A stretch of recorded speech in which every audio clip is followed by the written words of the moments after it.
Hey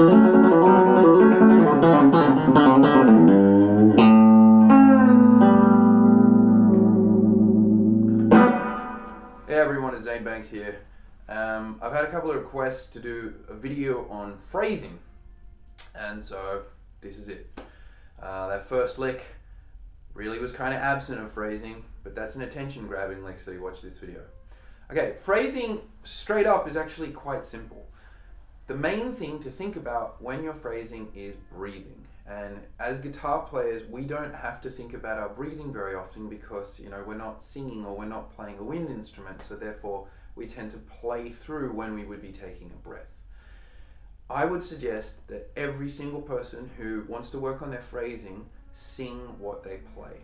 You don't have to do this in a performance, but I guarantee you when you hear great guitar players, whether it's Clapton, Benson, Brent Mason, these guys are singing through what they're playing, either literally singing through it in George Benson's case, or they are doing it on a sort of subconscious or just a mental level. When I play, there is nothing that I play by accident. I can hear everything that I want to play in my head, and I am singing along with it. Sometimes I am actually just physically singing along into the microphone as well. But I would suggest that you start with something that you feel very comfortable and familiar with, just maybe a blues in a key of your choice, and don't play anything unless you can sing it. This will also help your melodies get a lot stronger because it will link the mind. Ultimately, this is the general, right? These are just foot soldiers that need clear direction. And it will make you think about what it is you actually want to play. And because you have to stop to take a breath when you're singing, it will phrase naturally. It will just happen. So for example, I'm just going to do a chorus or two of a blues in A. The really, really simple stuff, okay? And I'm going to only play what I sing. 1, 2, 3, 4.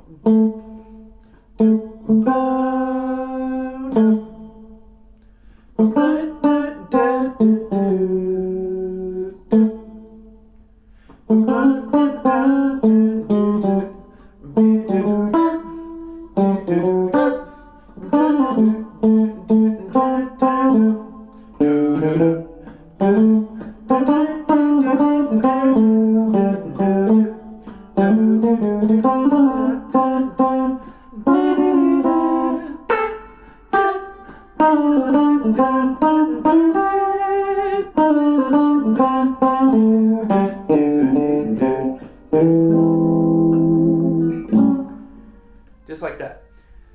Now, it doesn't matter if you don't have a great singing voice. I've sort of got a bit of a husky voice at the moment now, so it's not something that I'm like, oh man, I got a great voice. And it doesn't really matter if your pitch is off either. This is not about your singing, it's about the intention, and it's about you forcing your playing to stop when you take a breath. And to play more like a horn player, like the guys in the studio next to me that we can hear practicing their trumpet while I'm doing this video right now. So there's no real secret to it in terms of licks you have to play or any techniques or anything like that. It's just slow it down.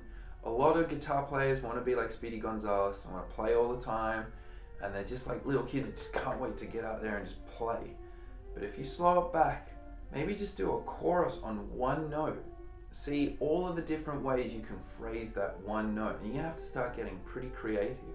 And again, you're going to take at least 2 breaths in a 12-bar blues cycle, probably on average, and that will just phrase it up. You could also think about it in terms of, in your standard sort of blues genre, people usually tend to play in kind of 2-bar phrases. And that's often how blues is a phrase. You have the first 2 bars, and then the second 2 bars would be kind of more or less free. So you could try and do that kind of thing,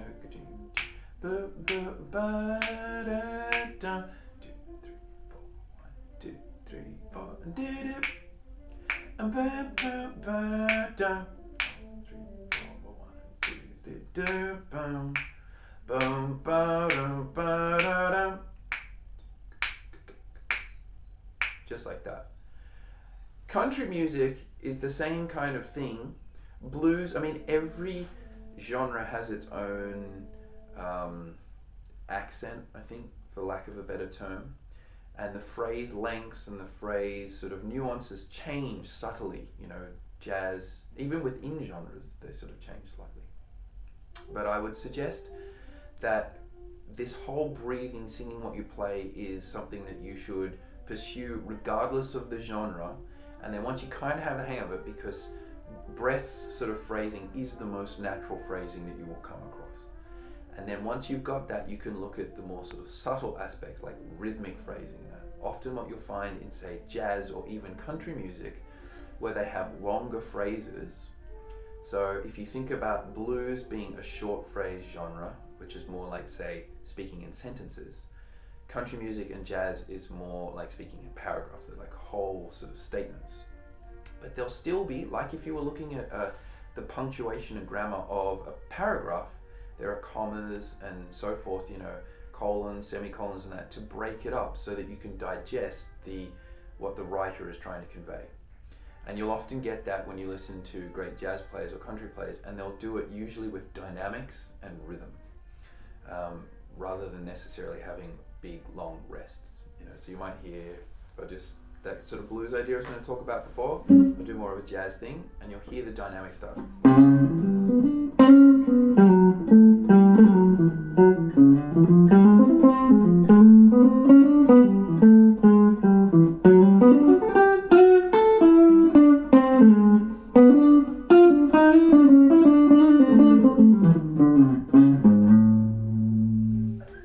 So there weren't a lot of like actual rests in there to have a big breath, but you could hear with the sort of dynamics that almost creates the illusion through those very sort of big sort of declamatory sort of notes that are played, that there is space in between them.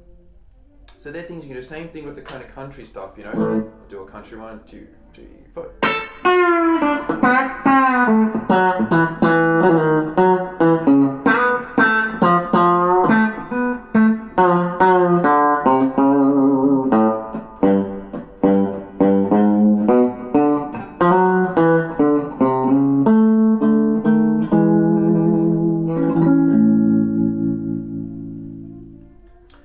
So yeah, slightly different to the blues thing, but I think the blues is a good place to start because there's a very clear sort of pattern of like shorter phrase and then usually an equal period of silence to balance that.